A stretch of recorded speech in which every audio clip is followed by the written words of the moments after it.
What is going on, the crew and the squad? Welcome to the Ghost and Clover Podcast Live. This is episode number 3 of season 2. Today's date is Easter Sunday. Happy Easter, everybody out there. Sunday, March 31st, 2024. For those of you watching in the future or whatever, there's a little timestamp for you, kind of know when we're talking about this stuff. We are live as always on YouTube. We're streaming to over 150 countries worldwide, which doesn't mean a whole lot, but yeah, it's out there in case people happen to find it. My name is Trey with Ghost Tactical. I'll be your conductor for this train wreck this week, and we are sponsored by.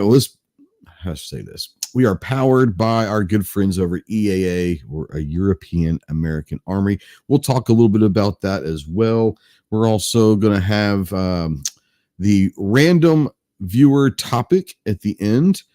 That is sponsored by our friends at Monstrum Tactical. We'll talk about that here in a little bit. You want to be around to maybe bring that up. Just saying, there could be some cool stuff happening in that segment as well. Before we get going, let's bring in our good buddy, the gatekeeper of Texas, I think is what we're starting to call him now. What's up, Clove? Hey, man. Quick note, because of what happened last week. If you're watching out there, because we are streaming across the Ghost and Clover channel, the Ghost Tactical channel, and the CloverTac channel, if the stream happens to go down on one of those because of YouTube and their infinite wisdom and thinking that for whatever reason our intro is live, which it obviously is not, and pulling the stream, you can jump over to one of those other channels and continue to listen and watch live. Yeah, that was a weird one. So you know. Yeah, just so you know out there.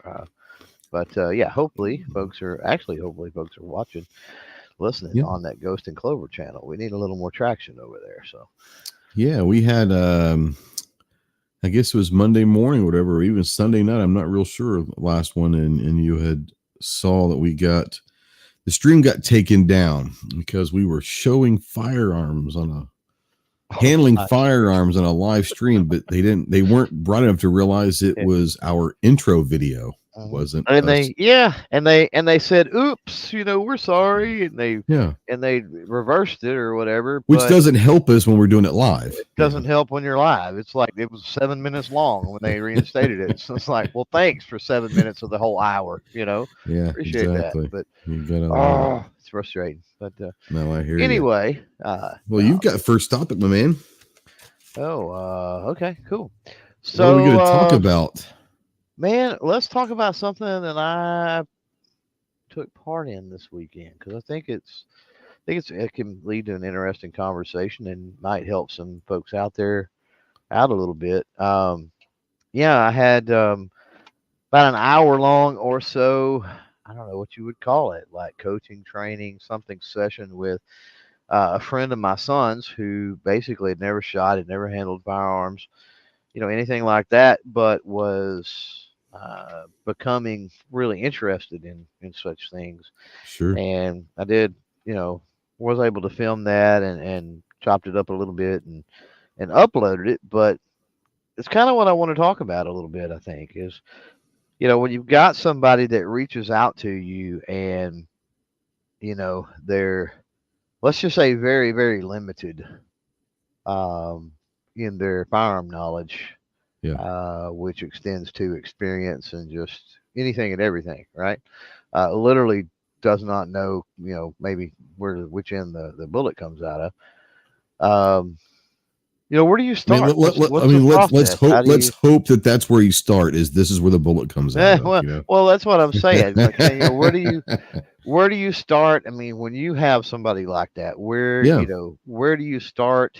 And then kind of what is the progression for the first, hour, couple of hours, first day, first session that you have, sure. What's your thought process and how do you walk them through things? So like for me, when I'm working with beginners, the first thing I do is just have a conversation with them and kind of, once again, once we get past what their knowledge is or experience level is, which is, let's say, minimum, if anything, at that point, it's more relaxing them a little bit, trying to get them in a frame of mind where, don't be scared. This is, if you make it fun, it's going to be fun. respect the firearm. And then we talk about the safety rules. Obviously we want to make sure that they understand that anytime that you're handling a firearm in any capacity whatsoever, you always need to be cognitive of the safety rules, pointing the muzzle down range, not pointing anything you don't intend to shoot, keep the finger off the trigger. We all know the safety rules, but those the ones you kind of, at least I do. I start out with those, make sure they understand those. And then honestly, what I do is I start dry firing. I let them dry fire for about 10 or 15 minutes, just kind of getting the deal, working on the grip, making sure their hands are in the right spot. Their stance is a decent, how do I put this? More of a supportive stance, right? Let them understand what's going on, dry fire and getting that trigger pull, understand where the break is and that understanding the wall. And because a lot of people, when they first start out, they don't understand like how far that trigger is going to move before it actually goes bang. And so I want them to kind of know where that is, so they're not scared and they don't flinch and they don't do all that. So a lot of it's just mechanics, more philosophy, kind of a hype job.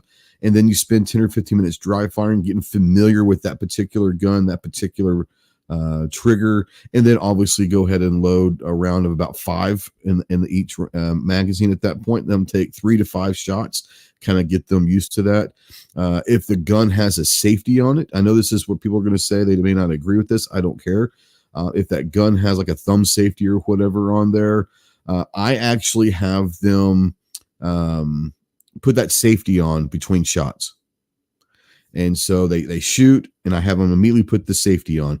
And then we talk about what happened in that shot and all of that, get them back in the stance, back in the grip, flip the safety back on, take another shot. And we'll just do that for, I don't know, until they're comfortable. Right. Yeah. That's kind of how I start out with, is more of a conversation and kind of get them not scared, and then go to safety rules, dry fire, and then some live fire. That's kind of how I usually go about that first lesson, if you will. Yeah, I'm with you to a certain extent, and I think that part of the reason, or we bifurcate, yeah, it's too big of a word for me to use, is I use a lot of 22, and dry fire is not easy with 22, so that's one reason that I don't tend to do a lot of dry fire. Mm-hmm. Second is I found that usually the quicker you can get them putting rounds down range, mm-hmm, the better off it is. It's kind of like that, pulling the Band-Aid off or whatever, like the quicker, because we all know when that trigger breaks and it goes bang, and I say we all know, heck, I don't remember the first time, but I still get giddy every time I pull a trigger, mm-hmm, so, I can imagine the first time for some I remember my first time. So yeah. It's pretty exciting. It's what you just accomplished. You just contained and directed an explosion essentially. Yeah. And, so the quicker you can get them doing that, I think it benefits.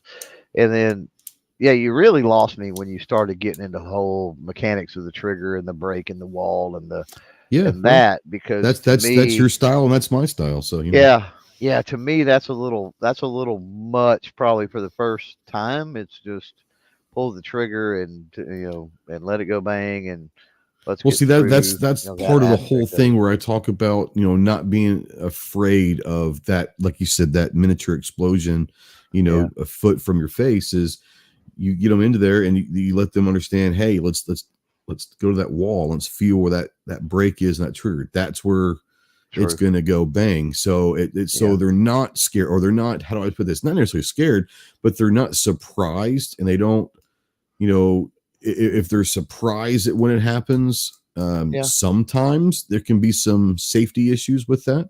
So I want them to make sure that they've got experience before they pull a trigger. And like I said, that's just how I do it. And I mean, that's just, it is what it is. Now, obviously it might be 3 minutes or 5 minutes, depends on the student. If I think they've grasped it pretty quickly, then we'll go on and shoot. But, I'd like to say 10 minutes just to be safe, Yeah. I found that most that reach out to you, this doesn't necessarily apply to back in the days where, you had kids coming out to the range and they may or may not have even been interested, but mom and dad, thought Oh they yeah, needed to come out or sure. something. And that's a whole different situation than when somebody like seeks you out and somebody wants to learn. Typically, Yep. those people are going to pay attention and they're going to absorb that, whatever information you can. Oh yeah. I typically will have a session, and usually it not intentionally, but usually it lasts about an hour. You don't want to overdo it. Um, but then any ammo that I've brought out that's left over, I'll usually just you just kind of step back and Yep. more observe and just let them load and do their thing and go Oh through the yeah. rest of the ammo. If they've got questions, obviously I'll ask and things like that.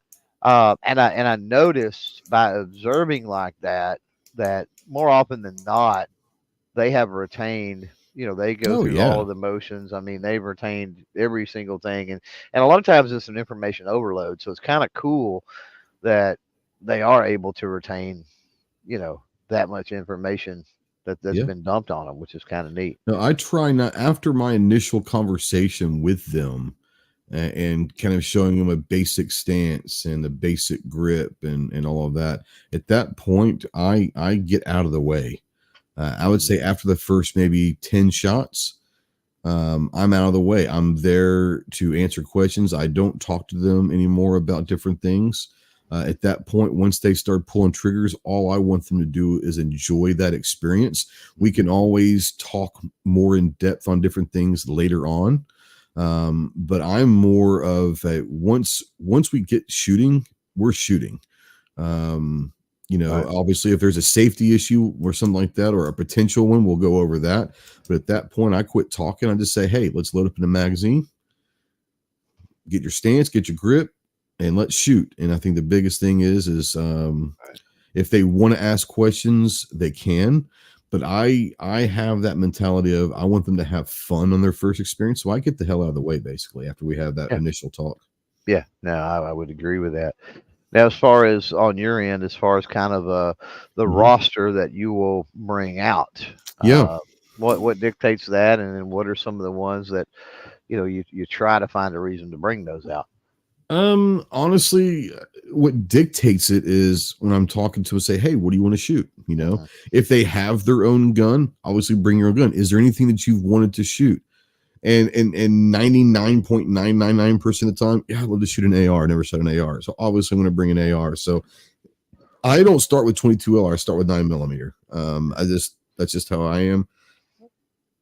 Oh, excuse me. So I'll bring and I don't have a specific one. Well, that's Sometimes what it's a you've got Glock. the most of too, so it makes Well, sense. I've probably got, 50 or 60 9mm handguns. So, I Yeah. mean, it's just one of those things where, and I don't have a specific one. Sometimes it's a Glocks. I mean, whatever. Yeah.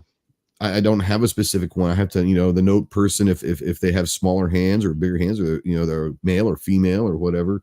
Hmm. Obviously, a 9mm handgun. Then I'll always bring an AR and 5.56. Right. I'll typically bring at that point a 9mm PCC. I'll bring one of those, and then I'll always ask because I always want them to have fun shooting some long range. Do you want to bring a long range rifle and go shoot on the rifle range, or do you want to shoot a shotgun? And I'll just kind of ask them. But I always will bring handgun, AR, and a PCC.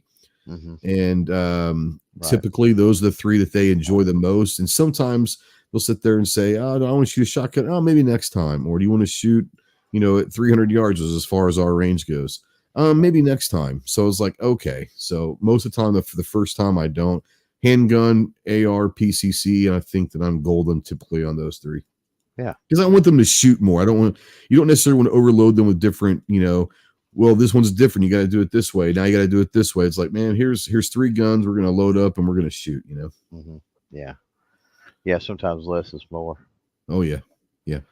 Cool. That's just me, though. I Yeah. saw you brought a whole damn arsenal to the table on the video. No, I So, mean, I wanted, um, semi-auto. I mean, I wanted something that was totally fun. And sure. with that little Strybog, that has become one of my favorite one of my Yeah, favorite sure. guns right now. That dude is just fun. Like it's straight up fun. And so I'm like, you know what? I ain't had that long, and I'm enjoying the crap out of it. Like we're gonna start with that, right? Basically, PCC, whatever you want to call it. Yeah. Hey, let's start with that, and then let's move into I thought, man, a 1911 22 would be pretty Yeah. good, Sure. and then of course a revolver in 22. So I've got 322s, a couple of 9mm handguns, and picked a couple of options. Everybody loves the Grisan high power. We'll talk more about that in a little Sure. bit, but so it had to make the deal, and then and like you said, in talking with them, the Kiger 9C Pro, like that's one of my Oh yeah. favorites too, and Yeah. may very well fit the role of what he's actually ultimately looking for a first firearm. Sure. And then, hey, if we're going to do 9mm, well, let's do the rifle version so Yeah. that they even know that's a thing. And if we're Yeah. going to do the rifle version, now let's step up into the big scary black rifle. That's the Oh 5.56, yeah. right? And Ooh, and the that's huge sometimes caliber rifles. yeah, the big devastating caliber of 5.56. Oh my gosh! If So, if Chase and them come out with an AR, they need to call it the Devastator. the Devastator. And anyway, this kid, I say kid, he's a kid to me, Yeah. but he was a big old boy. So I'm like, you know what? He can handle a couple of 12 gauges, and Oh so yeah. I thought, well, we'll break out a couple of shotguns just to kind of get an idea. And actually, after Mhm. it was over, I showed him my because I brought out a couple of longer barrel shotguns, and Mhm. hindsight, probably should have broke out the Mossberg 590. Um, but I broke that out after the fact, and I'm like, look, shotgun is not a bad option for home defense or anything Yeah, like that. that's a By great any stretch option. of the imagination, and a Mossberg 590 especially, it's a Yeah, pretty salty choice. So, it's well. I mean, uh, let's be honest. That 590 was built for not yeah. saying home defense, but for a defensive shotgun. Mm. That's what it was built for. Well, yeah, law enforcement and military, even That's what I'm offensive saying. to an A extent. But yeah, defensive, a yeah, defensive. yeah, It wasn't built yeah. for trap and skeet and sporting clays. It Right, was it exactly. was an operator shotgun, Yeah, if you will. exactly. So, and he liked it. So, uh, but yeah, I mean, yeah, I don't. To me, that didn't seem like a lot, uh, Yeah, because I had a method to the madness and yeah, kind of walking things up the chain. But sure. yeah, with that, let's. Speaking of the Gerson High Power, Yeah. let's talk about some EAA stuff. I Oh got yeah. my not going to spill the beans publicly yet. I probably put a video out on what went south with the Witness 2311. It's funny. And put a bunch of rounds downrange with it and some other stuff just to prove that it's back in working order. But man, it's been horrible being without that thing for like 2 weeks now. Yeah. Finally picked it up, got it back yesterday. So it's been gone about 2 weeks. They did get it fixed, get it figured out. Took them a few days to get it figured out, and then man, shipping is just the postal service sucks at delays. So that 2 weeks, most of that 2 weeks was spent in transit back and forth. But you know, um, but yeah, definitely happy to get that dude back for sure because Yeah, I it's a got a fun one to call shoot. from the gun shop earlier in the week and says, "Hey man, I've got a gun for you." I'm like, "Which one?" I'm expecting several, and he was like, "It's an EAA." I'm like, "Huh? Like which one?" He goes, 2311. I'm like, "I've already got one." So I called Chase and I was like, "Hey, did you send me a gun?" And he goes, "Not that I know of." And I was like, "Huh." He goes, "Oh snap! I wonder if it was Clover's." And that was the joke, Thank is we God it hoped at was. one point that it wasn't. We wished it was yours because they just Paul sent it to the wrong person, which would have been hilarious, right? Ended up not being, because I said, "Well, is it serial number 2?" And my gun shop guy goes, "No." And I said, "Well, it's not Clover's." So I called Chase back and I was like, I don't think it's Clover's. And he's like, "Well, let me find out what the hell's going on." So if you remember, I got that custom grip made at the booth at SHOT Show. Yeah. And instead of sending me just the grip module, they sent it attached to another 2311. Yeah. And so now I've got two. So I called them, I was like, what are you going to do? They're like, I mean, Keith said to shoot it, have fun, let them know what you think of the grip and all that. And I was like, okay, I don't really have a need for two of them, but I'm not going to, whatever, say no. But so that grip is amazing. It really is. It's a really cool custom grip. There'll be some video. I did a short on it. You can kind of see the texture pattern on it, but I'll be having a video come out with that in a week or so, probably 2 weeks, I think. A little bit more on that grip, but yeah, it's pretty cool grip. But we all know about the 2311. Trav is out there, Midnight Range TM saying, what's a 2311? It's a double stack 1911. Some people call them 2011s. EAA and Gerson call them 2311s. The Witness 2311, double stack 9mm 1911. Phenomenal gun. Huh? Which they trademark their stuff, and so they do. Yeah. There is mention out there in the chat of another one that's 2311, and stand by for the lawsuits and stuff on that, because that company is has overstepped. If they're actually using that, the actual 2311 and all that stuff. Yeah, so that's something for lawyers to work out. But I'm just saying, right. they come along after the fact. EAA was the first one to basically break ground and say, look, this $3,000 2011 is BS. Yeah. And once they kind of kicked down that door, you've seen several companies now that have come in, and I'm not talking bad about necessarily any of those other companies, but EAA was the first to kind of break that barrier down, so to speak. That $1,000 barrier. Yeah, exactly. Always, we know the 2311. You brought up the high power series, the MCP35, but they've cloned the high power HIGH power. And I tell you what, I know there's a lot of high power clones out there. It's going to be tough to dethrone. As a matter of fact, one of their models won the Golden Bullseye Award, the NRA Handgun of the Year. Full size lightweight, I believe, wasn't it? The lightweight was. Yep, the lightweight. Yep, and that's I have the lightweight match. I think you have the hops, and all it is the rail on the bottom. I think you. Well, we've got the PI version though. They're the full size is what won the thing. I think.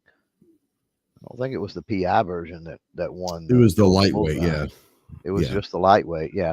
We've got the PI lightweight. That's what we've got. The shorter. Yeah, and I've got what the compact, I guess you would call it, or whatever. I mean, I wouldn't call it necessarily a shorter barrel. Yeah, well, it's more compact compared to the full size. But you're right. It is a little bit more compact in comparison. Yeah. Yeah. Kenton says, I'm thinking the 2311 and 10 mil would be sweet, Carrie. Oh yeah. Stand by for the standby. They're shipping. They're shipping. Speaking of those, I'm kind of waiting around. I'm excited to see the 45s when they announced the Witness 2311s. They said we're going to have them, and I think the only one doing this in 9, 10, and 45, which is pretty awesome. Double stack 45. Come on, man. A double stack 10 mil 1911. Yeah. And even the 6 inches, I think, are the Hunter models, which are only available in 10 millimeter, by the way.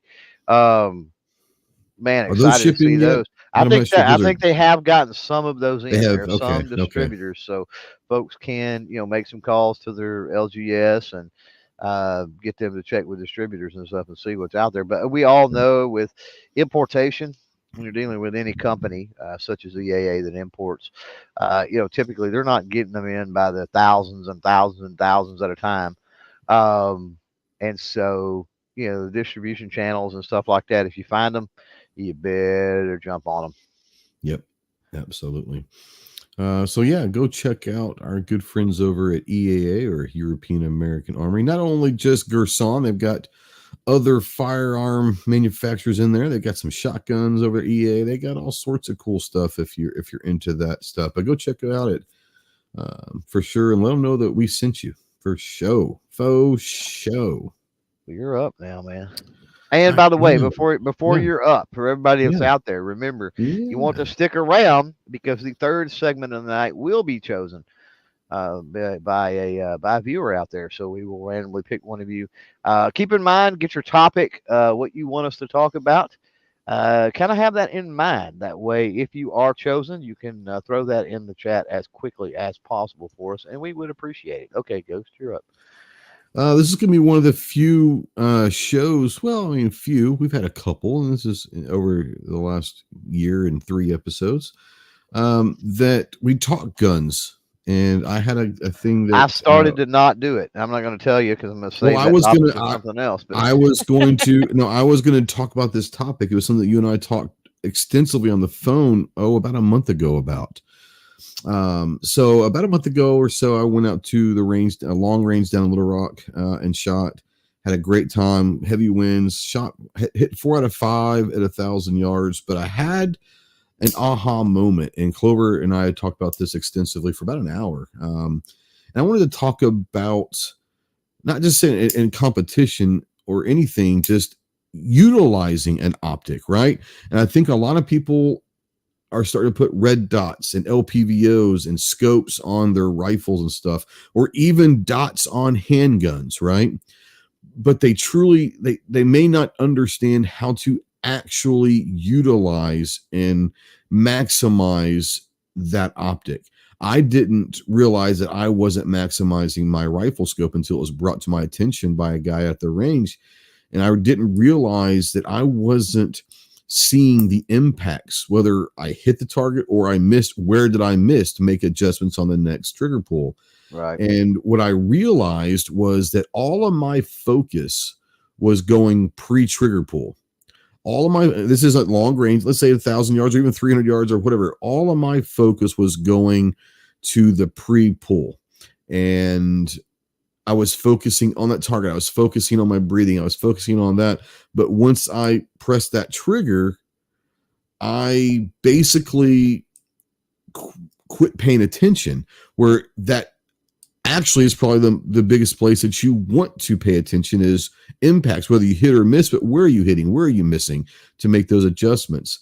And you and I talked about it on the phone, and you just said, hey, like there needs to be a transition from target to widening your focus around the target right before you pull that trigger so that you can see the impacts. So not just in long range stuff. I want to talk about maybe just optics in general for people out there that may not understand, like, what are you supposed, let's kind of go through thing for dots on handguns. Are you supposed to focus on the dot? Because, people look at the front sight and you focus the front sight and the target's usually blurry. Well, with a dot, you would kind of want to focus on the target and let that dot get on top of the target. AR is kind of the same thing. I want to talk about maybe how to maximize optics for people that might be new to them. Yeah. There's a time and a place, your focal points are super important. You got to realize too, it takes more time to focus than it does to focus on something than it does to pull back. So, if you're looking at something further away, it takes more time to pull back off of that than it does. It takes less time to zoom in. It takes less time to pull back off of it than it does to focus on it in the first place, right? So, always keep that in mind. I've been playing around a lot with some non-magnified prisms. We've talked about that. Mm-hmm. And with those, it's boring to shoot still 6-inch at and we're talking about with a 22, but at 75 yards. I mean, it's got towards almost boring. But I will say at that distance with such a small, 6 inches at 75 yards to the naked eye with no magnification is not a super easy feat. And so there is a certain amount of focus that goes into that, right? But when you start getting, like you're talking about, when you start getting into magnifications, you are able, that does allow you to start to pull back at that point just a little bit, I think. I think a lot of it comes down to I think that there is something that we talked about in prisms and LPVOs that people that may not, that are maybe used to red dots, right? And you have that unlimited eye relief in a red dot. You don't have that in a prism. You don't have that in an LPVO. You obviously don't have that in a scope. And so I think what happens is a lot of people that are maybe new to prisms, LPVO, something that they don't have that unlimited eye relief, they put that, let's say, prism where they would normally put their red dot, and then they don't get a quality sight picture. And then they kind of freak out because they don't really know how to change that and move it closer or whatever. And then they get it. So, well, that's good enough. And what's bad about that is what's good enough maybe isn't quite good.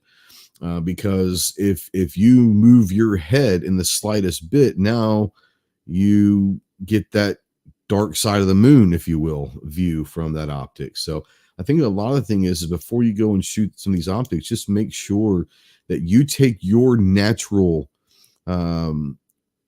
cheek weld and you get your natural length of pull on your AR or rifle or whatever you're using, and you don't adjust you to the optic. You adjust the optic to you. You get in that same consistent setup every single time that you do. And then you move, if you need to move that optic until it up and down the rail or whatever, do that. Now, one of the reasons why I want to talk about this is you had called me a week or so prior to that, and you asked my opinion on what I thought about some of the canted mounts that are supposed to be a certain way. And you said, well, what about flipping them around? And I told you I didn't care. I think that you have to get creative sometimes with mounts, with mount heights. Yeah. There's all sorts of stuff that you have to play with to kind of get the right sight picture. But the biggest problem that I see people is they put their optic somewhere on the rail, and then they start moving forward and back away from it on that stock until they get where they want to be. And I think that's one of the biggest problems I see.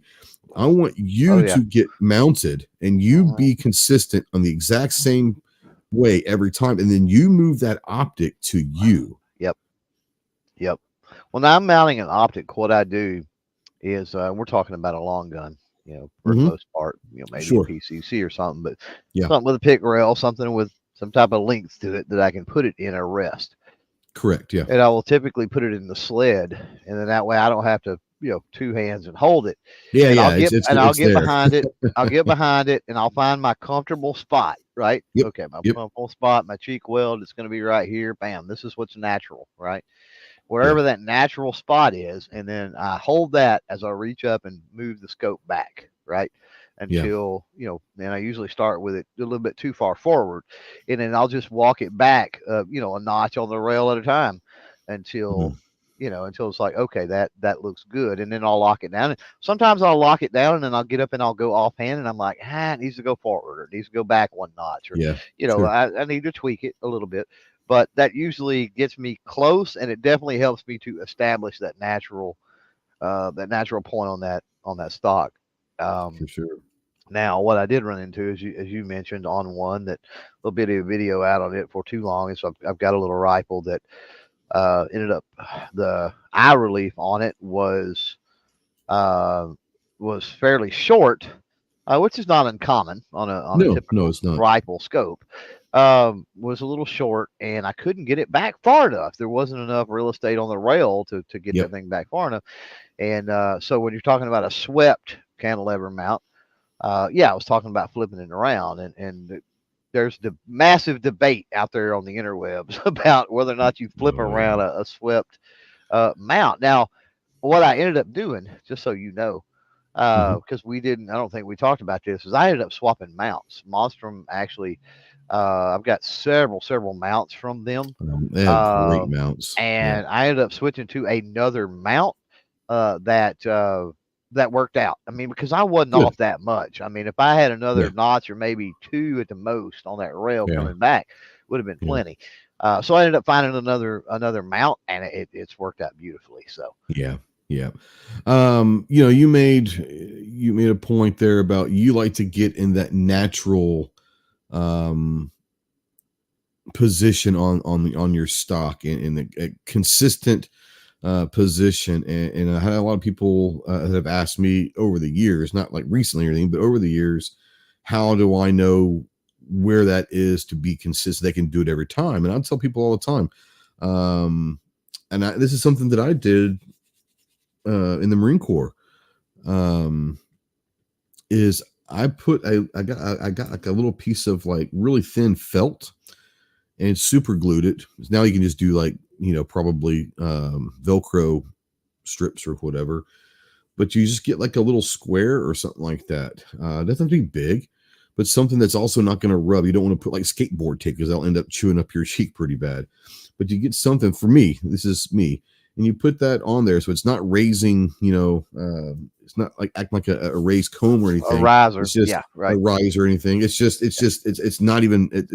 nothing. But it's a different texture. And so you can kind of, you want to put that on that high cheekbone or whatever, however you want to do it. And, you go to that spot every time where your cheek hits that felt or that whatever you decide to use. And then over time, you just kind of get used to that. And that's that way you kind of stop when you hit that. So you're going to be in that same position.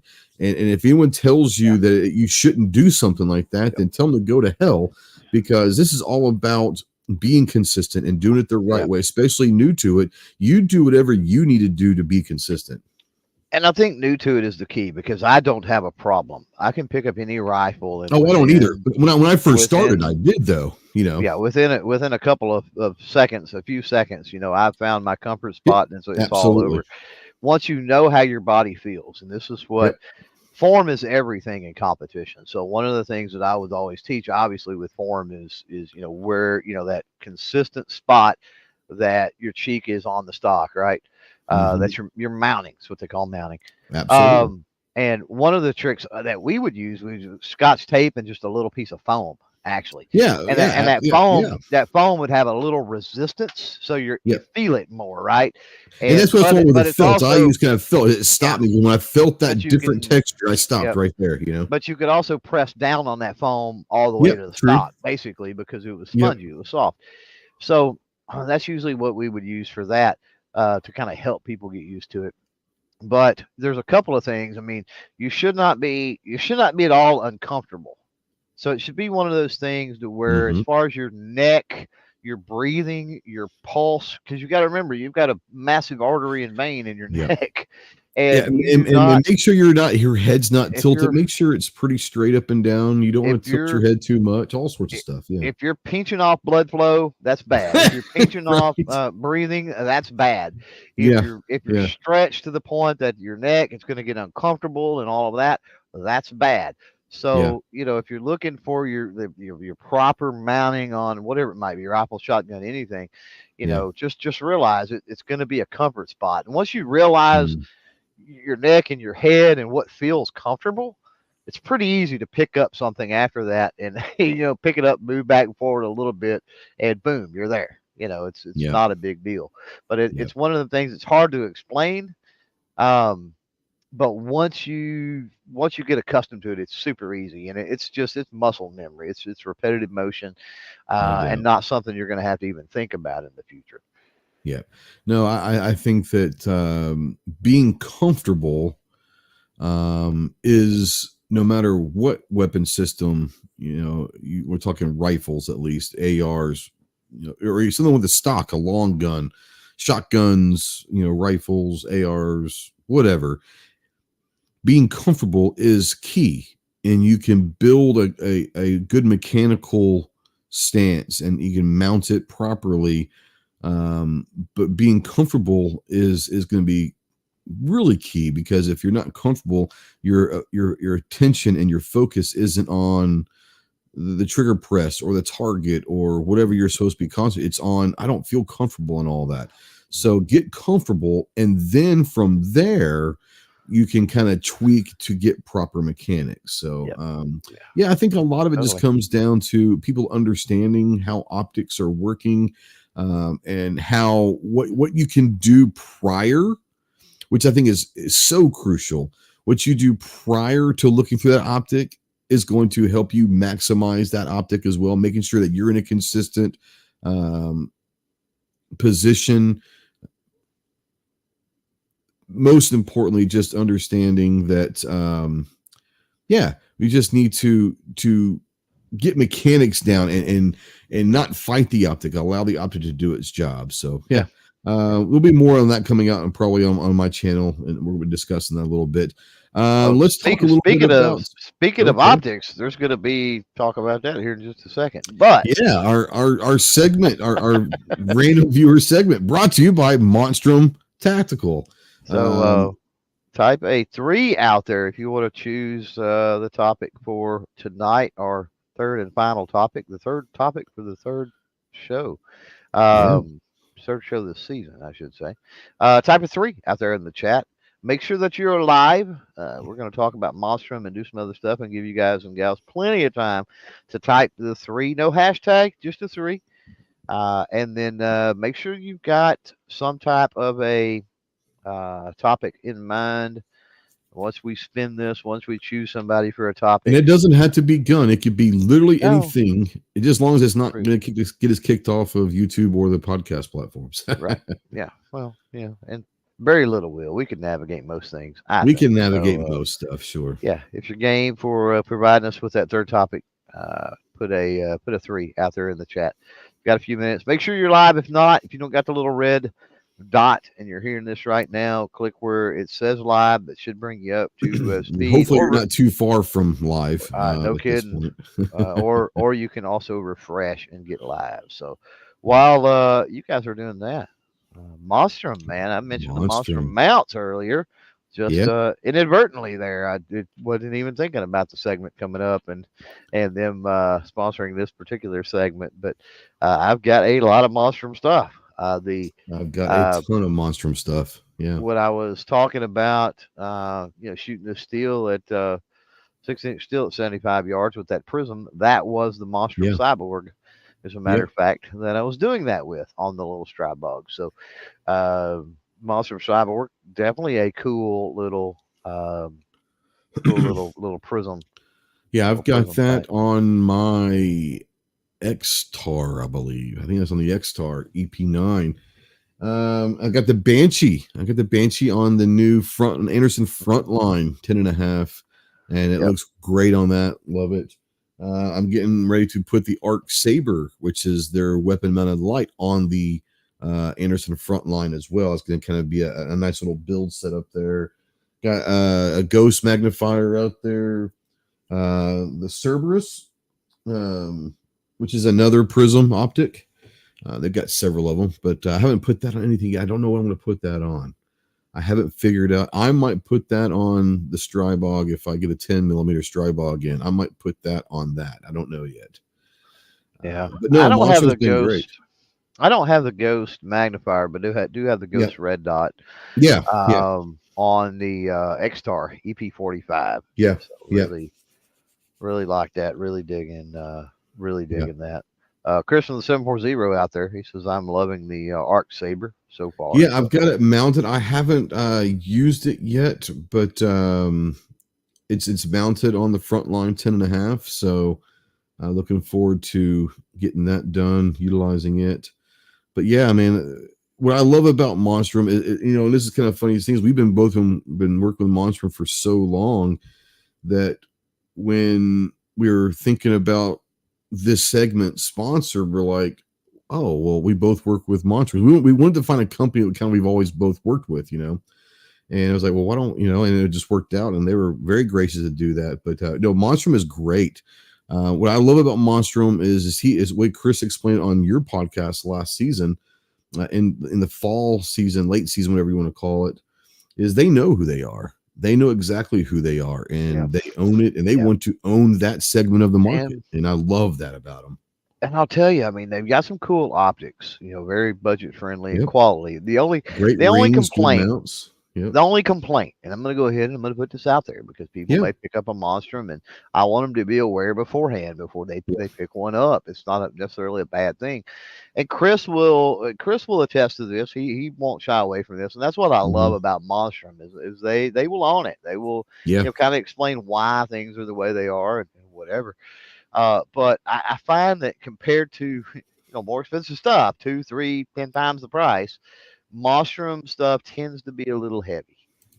It can, sure. That's kind of my But my but only hang up. but If the you call less it expensive Monstrum. stuff typically is because they're not Yes, spending the money correct. on the titaniums of the world and all of Correct. that. Yeah. Yes. It's not anything necessarily. Just Nothing wrong with it's the everyday. glass or anything. It's just No, just a little bit heavier. no. The issues that I think that anybody is going to have with Monstrum, you're going to have with anything in that price range, right? In that budget Yeah, price range, I think, right? for So to sure. have the attention and everything else to detail and just the features alone and some of the other stuff that Monstrum offers in that price range is phenomenal. But yeah, what I was going to say, I do a lot of Amazon work for Monstrum. And one of the things in talking to Chris, and Scott out there brings it up. He says that he uses the high risers and the tall rings for his Yep. wife. And with all of their optics, that's fine. They do have a lot of cool optics, but they sell a ton. Like they're, according to what I've heard from Chris, like they're bread and butter, and really what is the accessory, the mounting options, the Oh rails and yeah. the mounts and the rings and the Hmm. things like that. And they've got some really cool stuff. They've got some cantilever mounts and rings and some other Yeah. things that are adjustable. And like I've never I've been seen that. using their rings and mounts before I was using their Yeah. optics because I was finding these cool looking mounts and all that for a good price on Amazon, and I never really heard of them. This is before YouTube stuff, and using them with different stuff, and I was like, man, these are like for the price, these are amazing. And then Mhm. they really do. They really everything's great And about them. and then when you start getting into weight and you're talking about those rings, like Yep. that could be a negative or a drawback on an optic, but that weight and that rigidity and all is Hmm. 100% a positive when it comes to your mounting hardware.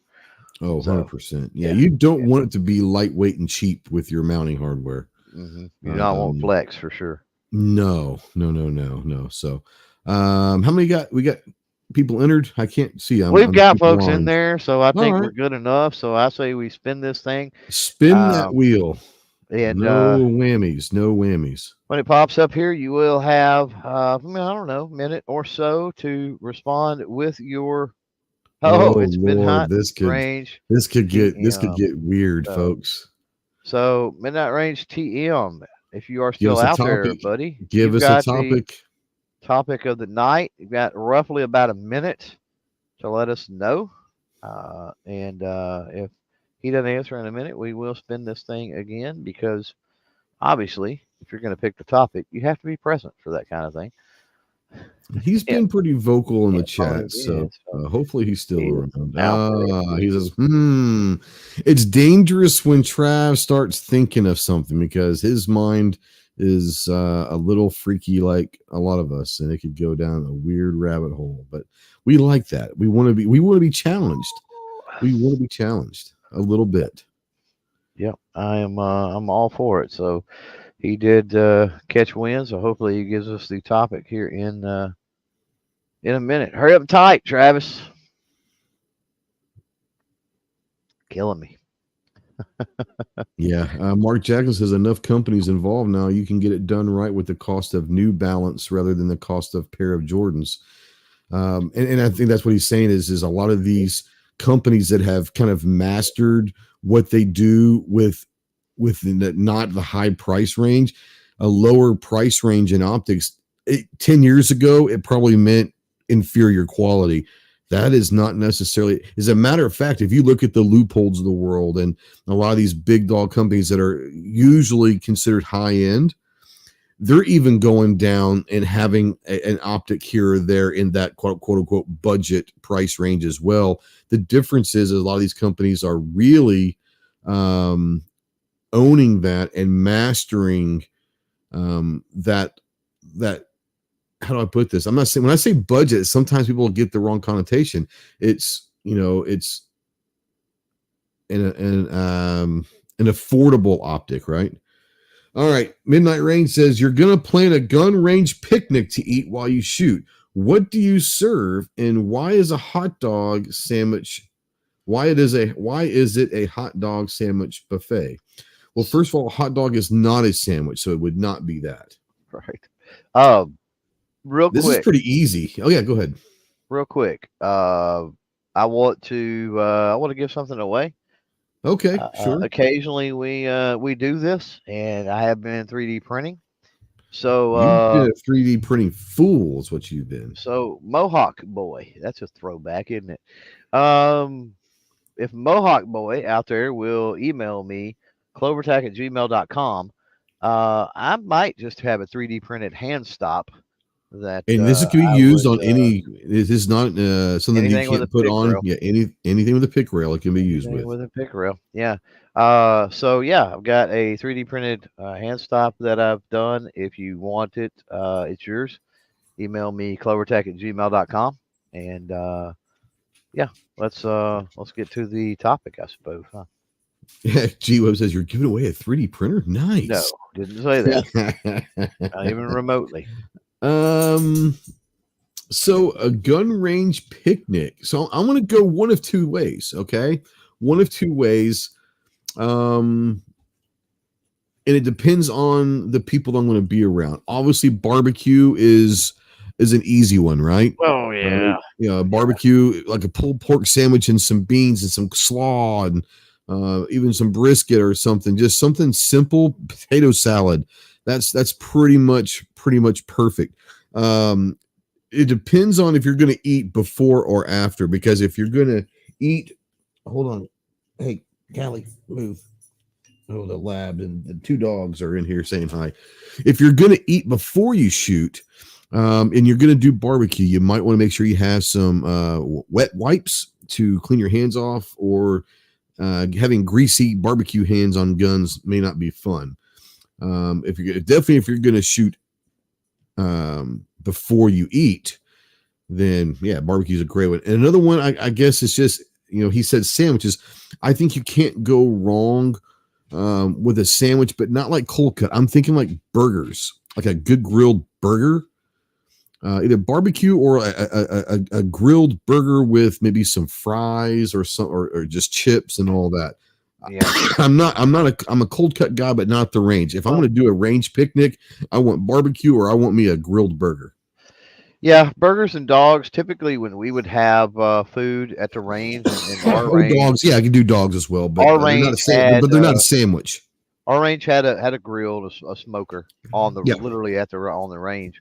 Yep. And so a lot of the ranges that I've been to, the one even before we had that range, it was under a covered pavilion area, but still.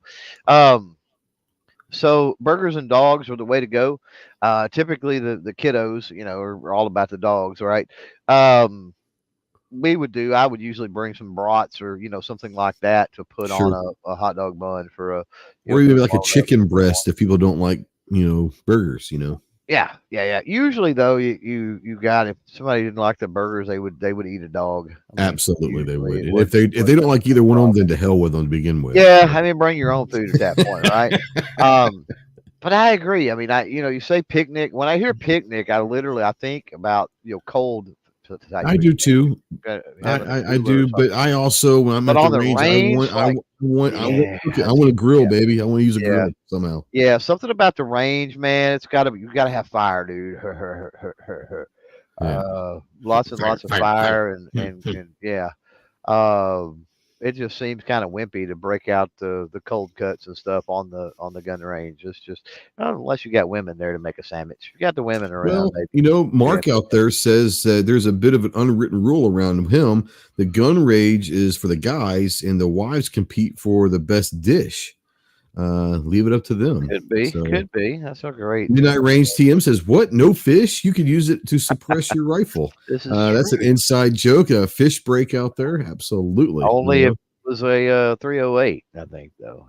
Yeah. It was a 308 because it wasn't the projectile that destroyed that fish. It was the gases that destroyed that fish. Oh, if you're shooting 308 out on the range for the range day, you could cook the fish. Apparently you could cook the fish, yeah. And you know what? If you got some bacon, you can always put that on the barrel of the rifle and do a quick meltdown and cook some bacon on there. Bacon and fish, yeah. Bacon and fish.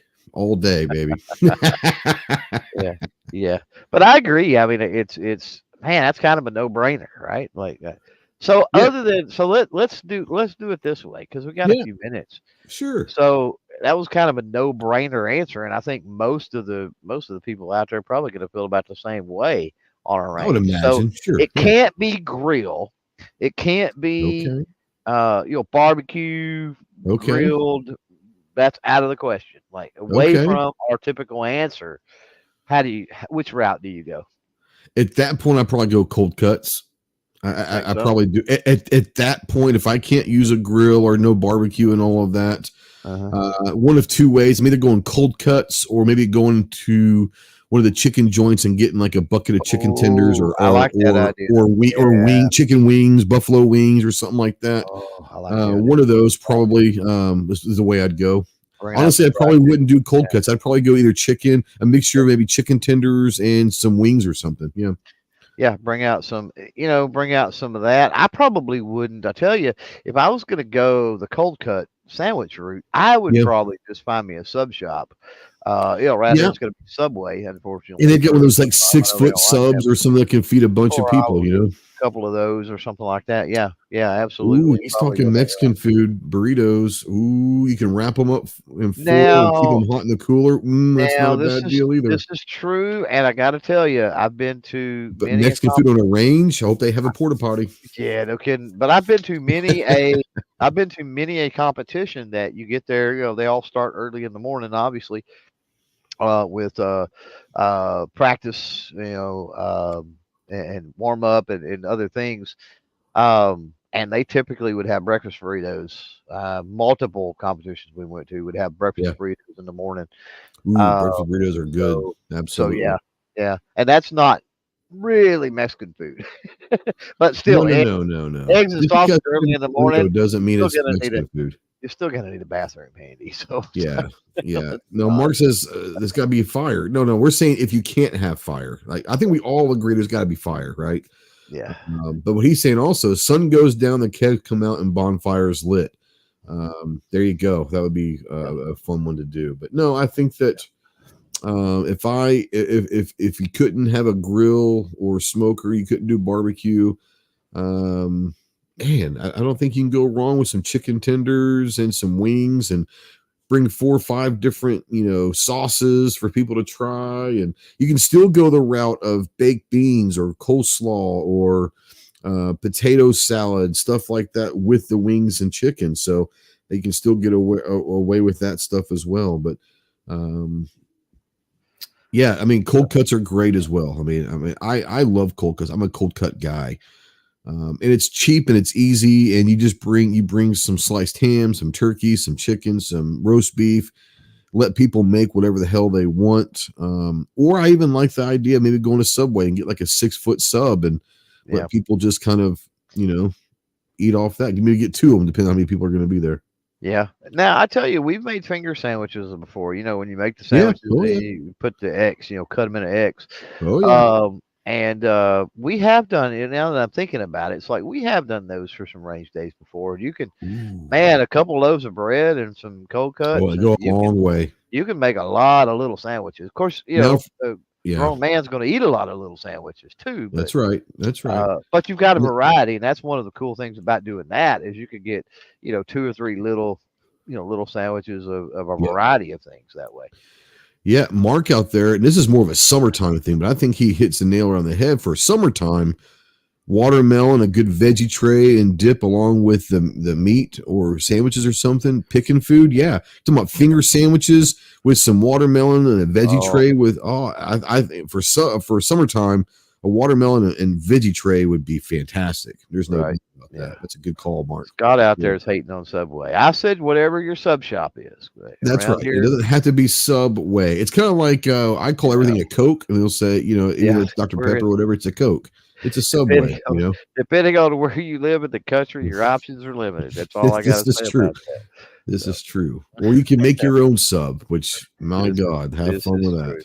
But yeah, during the summertime, dude, you got to have watermelon. But here's the thing, man. You got to have good watermelon. And luckily, I am maybe an hour from one of the best areas as far as watermelon in the country. I am too. I And have what they oh call Cave City watermelons that are like yeah, these people have won national champions for decades. yep, yeah. And they're about an Here's hour from me. grapeland. Here it's Yeah. grapeland watermelons. Yeah. Yeah, but we have Uh, Cave City watermelons, well, man. So yeah, and they come to our well, being a big lake town and a tourist town. They bring probably 100 every weekend. yeah. And they sell them on the side of the road, and when they're gone, Yep. they're gone. But I mean, yeah, you can get them anytime you want. Yeah, Fantastic. it's down in that part of this area. It's really sandy, and if you know anything about watermelons love sand. Oh yeah, Lance is out there. It says late to the party. Just found the last egg. Well, it's about time, man. It's about time. No, we're You'd have talking found it in a about few months, regardless. So Lance. You need to go back and listen to the last 15 minutes because I think there's some ideas that we need to do it at our range. Lance is here at my hometown. yeah, We shoot the range because some cool ideas. I like maybe an after because we can't shoot after the sun goes down in our range, but I think we can start having some really cool events where we shoot and then we go cold on the range, do a big bonfire and do some cooking. People bring a potluck, maybe if you will. Everyone brings something, and we got big picnic tables, covered areas, and all that. I think we should start doing that maybe every now and then at the range. But yeah, go back and listen to this, Lance. yeah, just a fellowship type thing. Yeah, absolutely. We're right at the top of the hour. We So are. what you got? What you got coming on this So week? For the next first 2 weeks, I guess, until the next show. first of all, congrats to Midnight RTM for not only picking the topic but winning a little giveaway thing that can happen. You never know. That's why it's important to stick around the entire show and promptly let us know that topic. So CloverTac@gmail.com. Just shoot me an email, bro. What do I got coming up, man? I don't know. So I've got You're Big gonna have Mike. to not sleep next to the 3D I've printer got for the next 2 weeks, I man. know, dude. There's stuff printing on it right now. Like, no kidding. There's stuff right now. Actually, the range flamingo, which you know about the range flamingo. Yeah. I told you I needed a base, I needed a way to get him on the range and mount it or whatever. Now you got it. And I was thinking earlier about like cutting something out of wood and drilling, and I'm like, hold on a minute. Like, I've got a 3D printer. Why am I trying to think about how to build something out of wood? I'm just gonna Don't draw. reinvent the wheel, man. Like, I'm gonna draw this thing up in a CAD, and I'm just gonna 3D print it. Like, Yeah, don't and I did. reinvent the wheel, And just I print the did. wheel. So the range flamingo is a thing.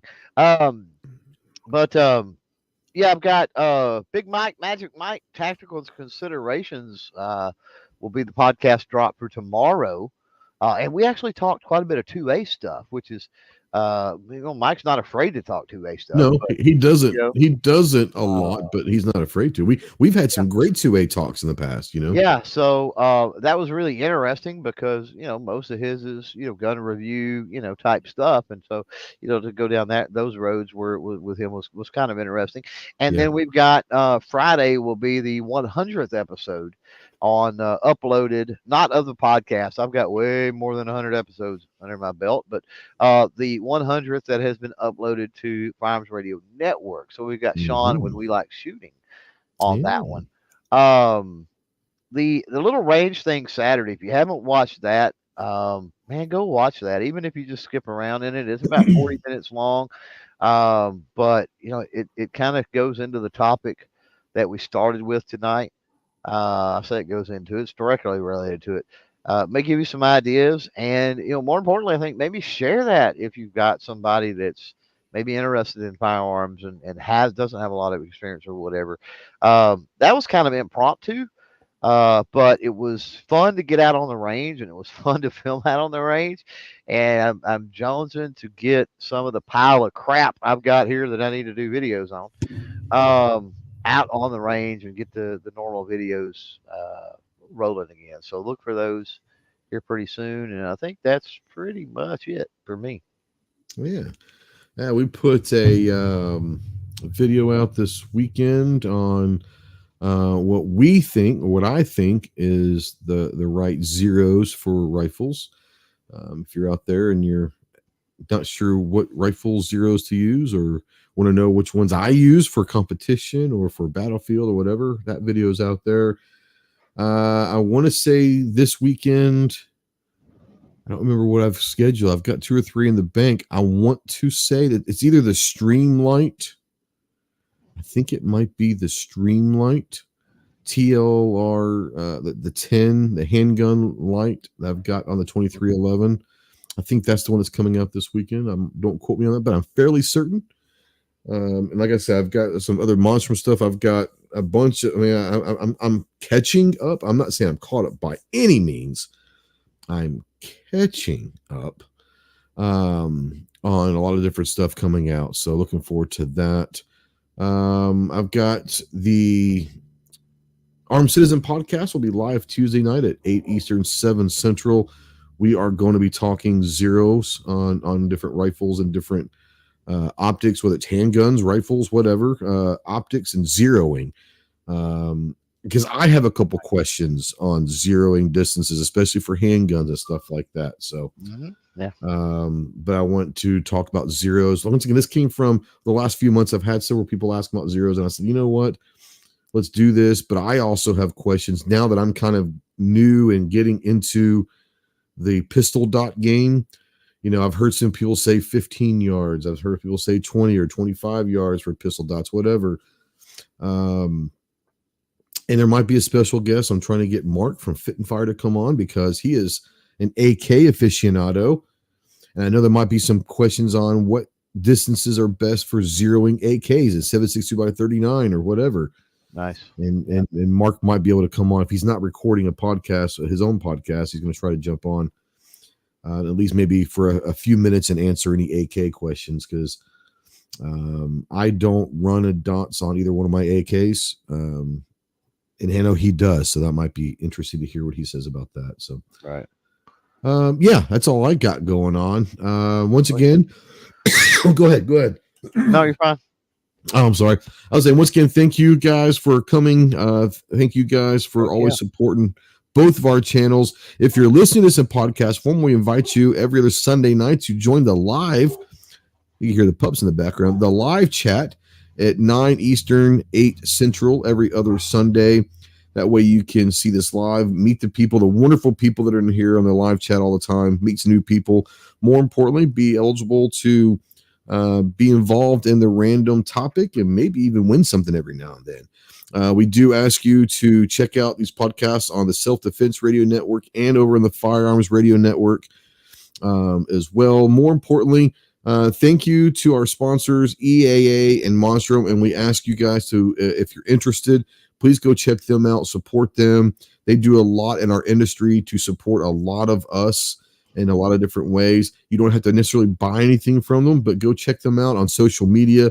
And if you're not going to buy something, actually, we'd love for you to buy something from them. But if at least go over to their social media, find a post on EAA Corp or Monstrum Tactical, and just leave a comment, say, hey, thanks for sponsoring the Ghost and Clover show. We do appreciate it. You got anything else before we get out of here? It's just a flesh wound.